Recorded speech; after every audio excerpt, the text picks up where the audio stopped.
Seguimos con estudiando un poquito acerca de la iglesia primitiva. Y en esta ocasión quiero seguir analizando el libro de Hechos, capítulo 2, versículo 42. Hechos, capítulo 2 y versículo 42, que dice así: y perseveraban en la doctrina de los apóstoles, en la comunión unos con otros, en el partimiento del pan y en las oraciones. Vamos a estudiar un poquito con respecto al partimiento del pan. ¿Qué es el partimiento del pan? Vamos al libro de Mateo, en el capítulo 26 y versículo 26, y dice así la palabra de Dios de la siguiente manera: y mientras comían, tomó Jesús el pan y bendijo y lo partió y dio a sus discípulos y dijo: tomad, comed, esto es mi cuerpo. Y tomando la copa y habiendo dado gracias, les dio, diciendo: bebed de ella todos, porque esto es mi sangre del nuevo pacto, que por muchos es derramada para remisión de los pecados.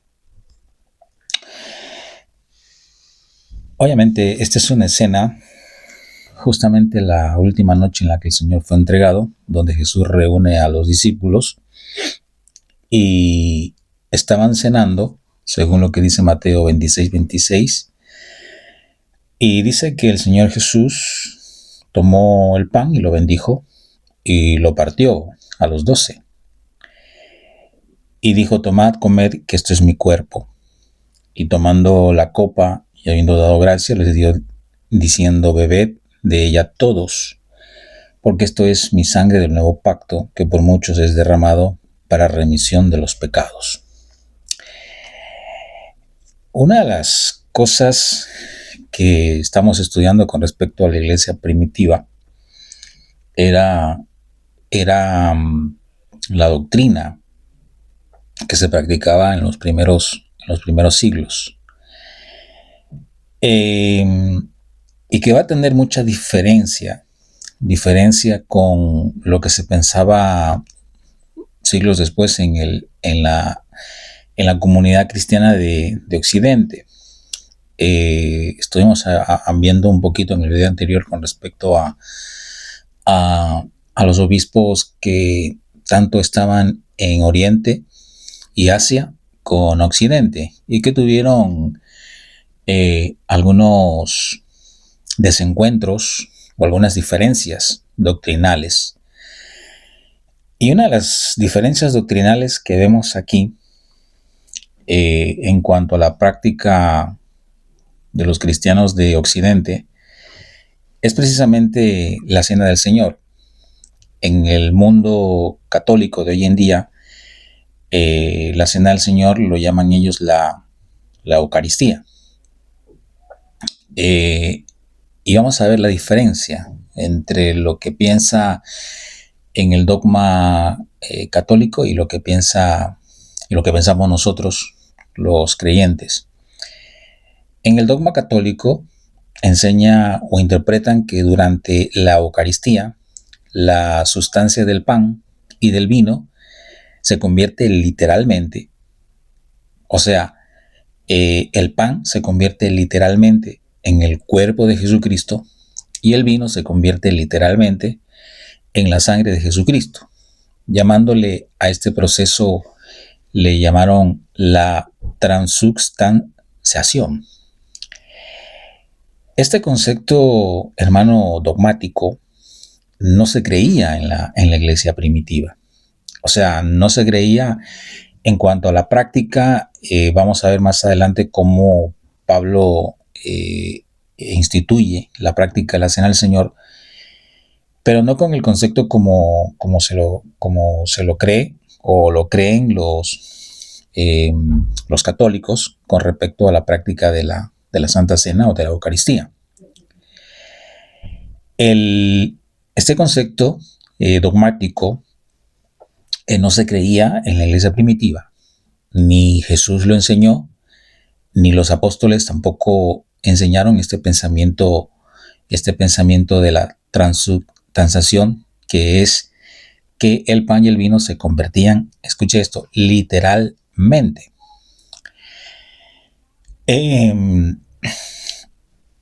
Siglo después, más o menos en el 1215, en el Concilio de Letrán, fue donde se definió este dogma. ¿Qué cosa? ¿Qué dogma? El pensar que el pan y el vino se convertía literalmente, el pan obviamente en el cuerpo de Cristo y el vino se convertía literalmente en la sangre de Cristo. La doctrina de la transubstanciación fue creado siglos después, fue establecido oficialmente por la Iglesia Católica en Occidente, en el cuarto concilio de Letrán, en 1215, bajo la dirección del Papa Inocencio III.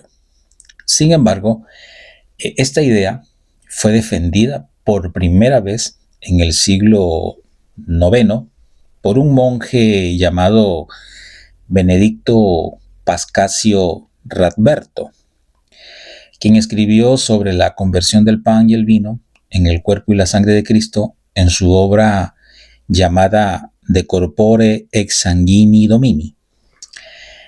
La Santa Cena para nosotros los cristianos, y para muchos creyentes del lado de Oriente, es un acto de memoria y de conmemoración de la muerte de nuestro Señor Jesucristo.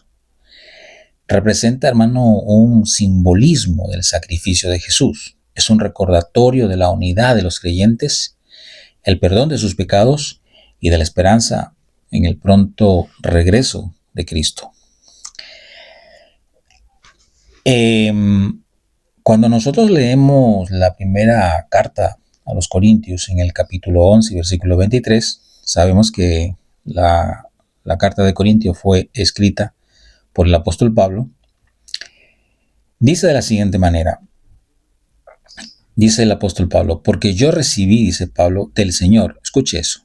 Pablo recibió esto del Señor, lo que también os he enseñado. Ya hemos dicho que el apóstol Pablo, después de la muerte del Señor Jesús, después de la ascensión del Señor Jesús, tanto los apóstoles, los 12 apóstoles como Pablo fueron recibiendo inspiraciones divinas y siguieron recibiendo instrucciones bajo inspiración divina. Por eso aquí dice Pablo, porque yo, dice Pablo, recibí del Señor lo que también os he enseñado. Pablo está diciendo a los corintios, les está enseñando a los hermanos de la iglesia primitiva de Corintios, que el Señor Jesús, la noche que fue entregado, dice, tomó pan y habiendo dado gracias, lo partió y dijo, tomad, comed, esto es mi cuerpo que por vosotros es partido. Haced esto en memoria de mí. Asimismo, tomó también la copa después de haber cenado, diciendo, esta copa es el nuevo pacto en mi sangre. Haced esto todas las veces que la bebiereis en memoria de mí. Así pues, todas las veces que comiereis este pan y bebiereis esta copa, la muerte del Señor anunciáis hasta que Él venga. Ahora bien, hermano, hemos leído dos pasajes bíblicos. Hemos leído donde el autor en el libro de Mateo narra cuando Jesús se reúne con sus discípulos.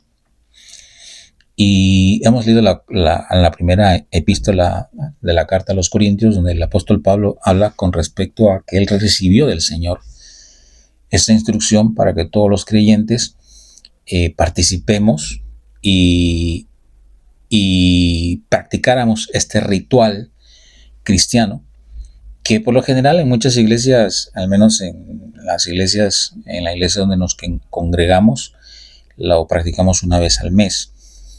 La práctica de la Cena del Señor. Para nosotros es una conmemoración Para nosotros es un acto que siempre recordamos el sacrificio que hizo el Señor Jesús en la cruz del Calvario, ¿no? El, el gran y hermoso sacrificio que hizo el Señor Jesús, y recordamos también y anhelamos el pronto regreso de nuestro Señor Jesús. Como creyente lo entendemos y lo practicamos así. Ahora, ¿cómo entender las palabras de Jesús para con sus discípulos sobre el pan y el vino? Aunque los cristianos, como en líneas generales, entendemos que la práctica del vino, el comer el pan y participar de beber el vino, para nosotros es algo simbólico. Para los católicos, para los creyentes católicos, es algo literal, o lo enseñan o lo entienden de esa manera. Por eso, para nosotros, hermano, ¿cómo nosotros podemos entender las palabras de Jesús para con sus discípulos sobre el pan y el vino? Para nosotros poder comprender la Biblia debemos de saber unos cuantos puntos importantes que debemos de resaltar en cuanto a la interpretación de la Escritura. En cierta ocasión yo ya he hablado acerca de la correcta interpretación de la Escritura. Para que nosotros tengamos una correcta interpretación de la Biblia, se deben seguir algunas pautas en cuanto a la hermenéutica de la Biblia. La hermenéutica de la Biblia no es otra cosa que el estudio, ya en cierta ocasión ya lo dije, que es el estudio de la correcta interpretación del texto sagrado. El objetivo, hermano, al nosotros comprender lo que es la hermenéutica bíblica, es comprender el significado que los autores originales quisieron transmitir, evitando obviamente imponer nuestras propias ideas en el texto. Por eso es algo que nosotros tenemos que hacerlo con sumo cuidado y basándonos objetivamente en lo que dice la Escritura, no en lo que piense yo o en lo que crea entender yo. Y aquí tenemos que tener mucho cuidado. Por eso es que han salido malas interpretaciones, por eso que cada 2 o 3 días surge una nueva secta, por eso hay tantas locuras que se dicen por ahí. El objetivo, hermano, es, como le dije, comprender el significado que los autores originales quisieron transmitir, evitando nosotros, hermano, imponer nuestras propias ideas en el texto sagrado. Debemos nosotros, hermano, aplicar texto para leer un versículo bíblico. Tenemos que nosotros primero analizar el texto y el contexto del pasaje que estamos estudiando. En este caso, pues, vamos a estudiar lo que es en cuanto al versículo bíblico que se habla de la cena del Señor. ¿Por qué, hermano? Porque Jesús estaba enseñando a sus discípulos, o el apóstol Pablo estaba enseñando a los de Corintios, que el pan y el vino es algo literal o es algo simbólico o metafórico. Esa es la cuestión del tema. Debemos nosotros, como ya lo hemos dicho, para analizar un versículo bíblico, aplicar o estudiar el texto y el contexto del pasaje. El pasaje que estamos estudiando, el pasaje previo y el posterior, y para poder nosotros entender de lo que se está hablando. Eso es una regla importante, número 1.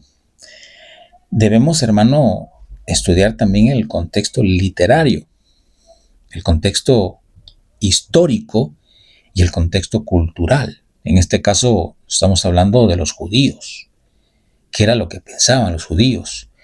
¿Cómo razonaban los judíos? ¿Cómo pensaban los judíos? ¿Cuál era su lingüística? ¿Cómo utilizaban ellos para comunicarse entre ellos? Es importante nosotros que conozcamos y entendamos la manera como se expresaban en su lenguaje, cómo hablaban, qué idiomas hablaban, y cómo entendían ellos las cosas que hablaban. Debemos aplicar también el contexto bíblico general, toda la Biblia, ¿no? Todo, desde el Antiguo hasta el Nuevo Testamento, porque a veces se habla de muchas cosas que se hablan en el Nuevo, desde ya se hablaba en el Antiguo Testamento. Debemos también analizar el género literario, la intención del autor, qué es lo que quiso dar a entender o transmitir, la armonía teológica entre los capítulos y versículos, que eso también nos ayuda a entender y a comprender de qué se está hablando, por qué se está hablando, si fue algo general para todo el cristianismo o fue algo simplemente cultural en ese momento. Entonces hay miles de cosas que nosotros tenemos que tratar de estudiar y de entenderlo minuciosamente. Una de las cosas que debemos de saber, hermano, es que los judíos bíblicos, cuando estoy hablando de los judíos, estoy hablando de los judíos bíblicos, no los judíos que existen hoy en día. Estoy estudiando de los judíos bíblicos, ¿no? Una de las cosas que nosotros debemos de saber es que los judíos bíblicos en su cultura usaban simbolismos de manera extensa, tanto en su práctica religiosa y litúrgica como en sus vidas cotidianas. De hecho, hermano, a lo largo de la escritura,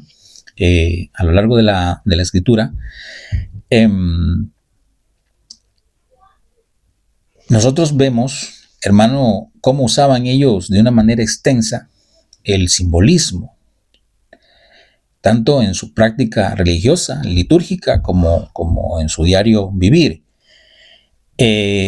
A lo largo de la escritura, hermano, nosotros vemos en el Antiguo como en el Nuevo Testamento, vemos esas prácticas simbólicas de sombras, de figuras, de metáforas, de hipérboles, de parábolas, etc. Utilizando objetos simbólicos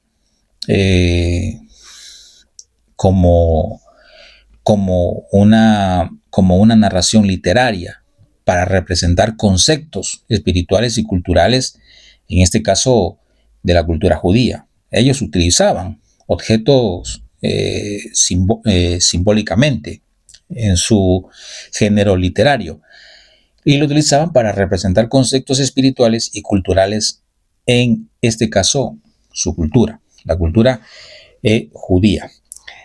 Se nos ha ido un poquito el tiempo, vamos a dejarlo aquí para seguir analizando con respecto a el partimiento del pan, que era lo que creían los cristianos de la iglesia primitiva. Lo vamos a dejar aquí. Bendiciones y nos estaremos viendo, Dios mediante, en otro vídeo.